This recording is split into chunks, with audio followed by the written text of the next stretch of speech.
Vous écoutez Alger Chaîne 3, le journal. Bonjour Fatima Chalef, mesdames, messieurs, bonjour. Et au sommaire de la matinale de ce samedi 1er février, le bilan de la présidence algérienne du Conseil de sécurité a pris fin hier. Une présidence marquée par un grand dynamisme et des acquis indéniables dans la défense de des causes justes, notamment palestiniennes, la préservation de la paix à travers le monde et la lutte antiterroriste, des initiatives saluées par les membres du Conseil de sécurité hier. Quatrième opération d'échange de prisonniers ce samedi. 3 prisonniers de guerre sionistes qui ont déjà été remis ce matin par le mouvement de résistance palestinien Hamas en attendant la libération de plus de 100 prisonniers palestiniens. Une opération qui devait être suivie par la réouverture du point de passage de Rafah entre Gaza et l'Égypte. Pluie et neige, BMS valide jusqu'à ce soir 21h sur plusieurs wilayas du pays. Les dernières pluies qui ont permis à de nombreux barrages de faire le plein. La situation climatologique d'ici la fin de l'hiver s'annonce positive, affirment les experts. Un reportage de Smaïl Mimouni dans ce journal. Et puis c'est une première opération, la première opération du genre dans le pays. L'entreprise portuaire d'Alger annonce l'ouverture prochaine de 4 bureaux d'échange au niveau de la gare maritime, une démarche à même de faciliter l'opération de change pour les voyageurs. Il y aura également du sport avec le déroulement de l'Assemblée générale ordinaire de la FAF, la Fédération algérienne de football, ce samedi. Et puis l'Olympique Arbour qui accueille cet après-midi le SM Alger pour le compte de la mise à jour de la 12e journée du championnat national de Ligue 1. Il y aura également la suite de la 17e journée de Ligue 2. Mesdames, Messieurs, bonjour. Le mois qui vient de s'écouler marqué par la présidence algérienne du Conseil de sécurité, une présidence qui n'a pas été de tout repos vu le contexte international complexe, notamment proche-oriental, et durant laquelle la diplomatie algérienne a fait preuve d'un grand dynamisme, une diplomatie active et imaginative. Aucune concession faite. Le principe des peuples à disposer de destin défendu sans équivoque. Devant l'entreprise génocidaire sioniste, la diplomatie algérienne a mis la communauté internationale devant ses responsabilités, défendant sans relâche la cause palestinienne, cause centrale. Elle a porté également la voix de l'Afrique, acquis historique, l'accord arraché permettant à l'autorité d'investissement libyenne de réinvestir les avoirs libyens gelés dans les institutions financières internationales. Autre acquis également, l'adoption de l'initiative algérienne de lutte contre le terrorisme. Badis Khenissa, expert en géostratégie, il répond à Kalima Hasnaoui. On peut dire que la présidence de l'Algérie du Conseil de sécurité au mois de janvier n'a pas été de tout repos, et pour cause d'ailleurs. L'Algérie n'a cessé d'incarner sa présidence avec responsabilité, avec dévouement et engagement, avec aussi constance. Et d'ailleurs, la Palestine a été un des axes centraux. Et nous ne pouvons d'ailleurs que nous réjouir du fait que le cessez-le-feu, notamment à Gaza, a été conclu et mis en place sous la présidence de l'Algérie au passage. La lutte antiterroriste dont l'Algérie a fait aussi sa spécialité en jouant un rôle prépondérant, incontournable, mais surtout factuel, qui a permis d'enregistrer des avancées, disons, considérables sur le financement de ce fléau en l'occurrence. Le tout couronné par récemment la résolution votée à cet effet et dont l'Algérie a été l'initiatrice. Voilà, c'était Badis Khenissa, expert en géostratégie. Il répondait aux questions de Kalima Hasnaoui. Le représentant permanent de l'Algérie à l'ONU, Ammar Benjama, a rappelé hier en séance les nombreuses actions menées par la diplomatie algérienne au sein du Conseil de sécurité. Les membres du Conseil qui ont largement salué les initiatives prises et actions menées par l'Algérie durant ce mois de janvier pour préserver la paix et la sécurité à l'échelle internationale. Quatrième opération d'échange de prisonniers ce samedi, 3 prisonniers de guerre sionistes qui ont déjà été remis ce matin par le mouvement de résistance palestinien Hamas en attendant la libération de plus de 100 prisonniers palestiniens, une opération qui devait être d'ailleurs suivie par la réouverture du point de passage de Rafah entre Gaza et l'Égypte. Le journaliste Wissam Abou Zaïd à partir de Khan Younes, il a été contacté par Kalima Hasnaoui.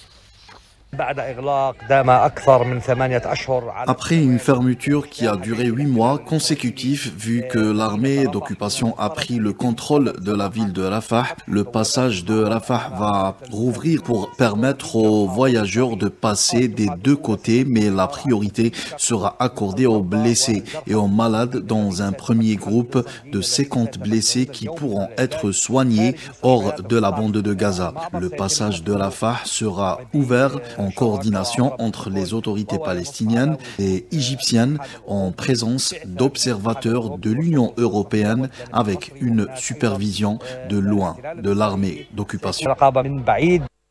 Et justement, l'Organisation mondiale de la santé a déclaré hier que jusqu'à 14 000 Palestiniens de Gaza avaient besoin d'une évacuation médicale. Et puis des universitaires en Belgique ont décidé hier de mettre fin à leur coopération académique avec leurs partenaires de l'entité sioniste, réitérant leur condamnation de toutes les violations du droit international humanitaire et des crimes de guerre, notamment à Gaza. C'est ce que rapportent des médias locaux. En sa qualité de représentant du président de la République, Abdelmajid Tebboune, le ministre de la Communication, Mohamed Maziane, a été reçu hier à Bissau par le président de la République de la Guinée-Bissau. Lors de cette rencontre, Mohamed Maziane a remis une lettre manuscrite du président de la République, Abdelmajid Tebboune, à son homologue bissau-guinéen, dans laquelle il a été notamment question du renforcement des liens de coopération bilatérale et relever les défis régionaux et continentaux de manière à répondre aux aspirations de l'Afrique en matière de sécurité et de stabilité. Nous vous le disions en titre, ciel généreux avec des pluies parfois orageuses qui affectent depuis hier plusieurs wilayas du pays. Le BMS concernant Mni'a, Larwat, Gherdaya a expiré ce matin à 6h. L'autre BMS, pluie, concernant Béjaïa, Skikda, Naba également, Sétif Sogaras, a débuté à 6h du matin. Il restera valide jusqu'à ce soir 21h. Entre 20 et 40 mm de pluie sont attendus. Voilà ce qui nous amène à évoquer ce retour de pluie et de neige également, qui a fait que le taux de remplissage des barrages enregistre des quantités considérables. Il atteint même les 100%, notamment à l'est du pays et d'autres régions du sud-ouest, Al-Bayad notamment. Selon les prévisions des climatologues, la situation climatologique d'ici la fin de l'hiver s'annonce même positive et favorable à l'agriculture et à l'alimentation en eau potable. C'est le reportage de Smaïl Mimouni.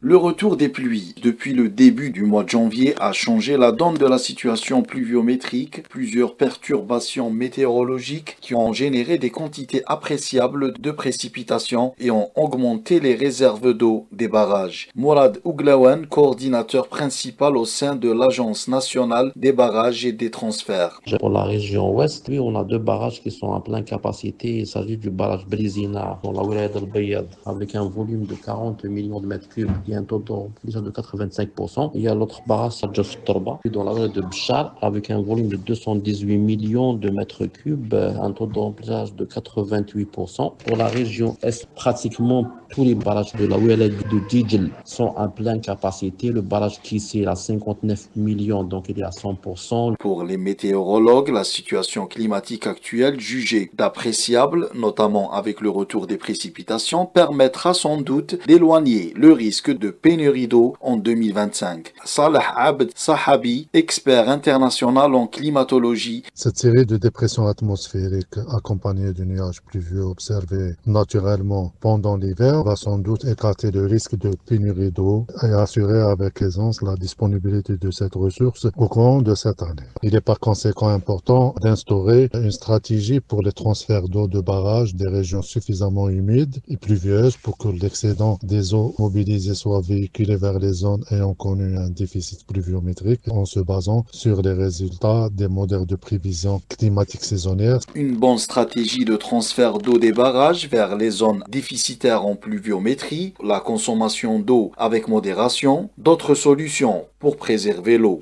Et justement, il s'agit d'une véritable aubaine pour les agriculteurs de la région de Tlemcen, une région qui souffrait de sécheresse.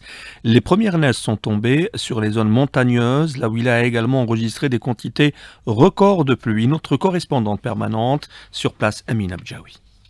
C'est la région montagneuse de Ben Isnous qui a eu le privilège d'accueillir les premiers flocons, offrant un spectacle enchanteur à ses habitants. Placé par un BMS de l'Office national de météorologie en vigilance orange, c'est finalement la localité perchée dans les hauteurs de Tlemcen qui s'est retrouvée parée d'un manteau blanc. Parallèlement aux chutes de neige sur Ben Isnous, des précipitations orageuses significatives arrosaient plusieurs zones de la wilaya depuis hier soir, avec des quantités oscillant entre 20 et 40 mm, pouvant atteindre localement 50 mm. Ces pluies accompagnés par endroits de grêle, sont accueillis comme une bénédiction pour les habitants et les agriculteurs de la région. De leur côté, les autorités locales maintiennent leur vigilance, particulièrement dans le secteur de Ben Isnous où les conditions de circulation peuvent s'avérer délicates en raison de la neige. Ce double phénomène météorologique marque une pause bienvenue dans la période de sécheresse que traversait la wilaya de Tlemcen depuis un bon moment, ravivant l'espoir d'une amélioration durable des conditions climatiques, surtout pour les 5 barrages majeurs de la wilaya, véritable poumon hydrique de la région de Tlemcen. Amina Bedjaoui pour Alger 3. Et c'est la première opération du genre dans le pays. L'entreprise portuaire d'Alger a annoncé hier l'ouverture prochaine de 4 bureaux de change au niveau de la gare maritime, une démarche à même de faciliter l'opération de change pour les voyageurs. Le Conseil national des scouts musulmans algériens s'est réuni hier pour faire le bilan des actions menées l'année dernière et des directives pour 2025. Il a été également question d'examiner et de débattre du prochain projet de loi relatif aux associations. Une convention a été signée hier entre les scouts musulmans et le ministère de la Jeunesse et des Sports pour améliorer les conditions d'activité de cette association. Le ministre de la Jeunesse, Mustafa Hidawi, au micro de Smaïl Mimouni. Cette convention fait partie d'une stratégie plus globale élaborée par le ministère de la Jeunesse. Le ministère de la Jeunesse qui aspire à renforcer avec les associations qui lui sont affiliées. Et c'est là où intervient l'association des scouts musulmans, une organisation ancienne et prestigieuse qui a toujours suscité l'intérêt des pouvoirs publics. Grâce à cette convention, l'association des scouts musulmans va pouvoir régler certains problèmes, notamment les locaux et les moyens. Le ministère de la Jeunesse va également réactiver certains mécanismes en veille dans cette perspective. Je tiens enfin à rappeler que ce n'est là qu'un axe parmi des dizaines d'autres que prévoit la nouvelle stratégie du ministère de la Jeunesse. C'était le ministre de la Jeunesse Mustafa Hidawi au micro de Smaïl Mimouni. Moins d'un mois nous sépare du mois sacré de Ramadan. La nuit du doute est prévue pour le 28 février. Selon les spécialistes, les malades chroniques doivent consulter dès maintenant leur médecin pour savoir s'ils peuvent jeûner ou non. Ahsen Chamash. Les malades chroniques peuvent-ils jeûner? La problématique, c'est qu'ils ne doivent pas décider seuls pour jeûner. Le docteur Jamila Nadir, sous-directrice chargée des maladies non transmissibles au ministère de la Santé. Seul le médecin traitant peut décider, en collaboration avec le malade, de prendre cette décision de jeûner ou ne pas jeûner. Les malades chroniques doivent consulter leur médecin un mois avant le ramadan. Le docteur Chetri Leila, médecin généraliste à Médéa. Le patient doit savoir qu'il doit nécessairement et obligatoirement faire une visite chez son médecin minimum un mois pour être bilanté, pour être classé, situé, c'est-à-dire parmi les personnes, est-ce qu'ils sont équilibrés, ils sont déséquilibrés, est-ce que c'est des sujets qui peuvent jeûner ou qui ne peuvent pas jeûner. Pour les diabétiques, par exemple, quand il fait des hypoglycémies, ce qu'on craint le plus, parce que ça peut l'induire dans un état de coma. Le diabétique, généralement, on leur explique que s'il fait moins de 1 gramme au cours de la journée, donc il faut qu'il arrête son jeûne. S'il fait plus de 3 grammes, aussi, il faut qu'il casse son jeûne. Concernant les cardiopathes, il faut leur expliquer comment prendre le médicament vis-à-vis des repas, des repas principaux, c'est-à-dire le repas iftar, ou le sahur, les maladies de la thyroïde et aussi les problèmes gastriques. Il faut bien leur expliquer quelle alimentation saine qu'ils peuvent prendre. Le jeûne est souvent possible en cas de maladie chronique, mais nécessite des ajustements de traitement. Si le jeûne est contre-indiqué médicalement, le médecin doit informer le patient sur les risques encourus. L'actualité internationale, on parle avec le président tchadien Idriss Déby Mohamed qui a salué hier le départ définitif et complet des forces françaises stationnées au Tchad au cours d'une cérémonie organisée à N'Djamena à l'occasion de ce retrait historique, marquant aussi la fin de la présence française au Sahel. Et puis au moins 700 personnes ont été tuées et 2800 blessées lors de combats pour le contrôle de la ville de Goma dans l'est de la République démocratique du Congo entre dimanche et jeudi à Goma, à ville du nord Nord Kivu conquis cette semaine par le groupe armé M23 et l'armée rwandaise et qui avance désormais vers le sud, vers la grande ville de Bukavu, dans le sud de Kivu. Du sport pour terminer avec le déroulement de l'Assemblée générale ordinaire de la FAF, la Fédération algérienne de football prévue aujourd'hui, et en football l'Olympique Arbo qui accueille cet après-midi l'USM Alger pour le compte de la mise à jour de la 12e journée du championnat national de Ligue 1. Il y aura également la suite de la 17e journée de Ligue 2 pour le groupe Centre-Ouest avec notamment cette affiche, le leader, le S Ben Aknoun qui affronte le Wydad de Tlemcen. C'était là la dernière information de cette édition réalisée par Sid Ali Djilali. Merci à vous de nous avoir prêté attention.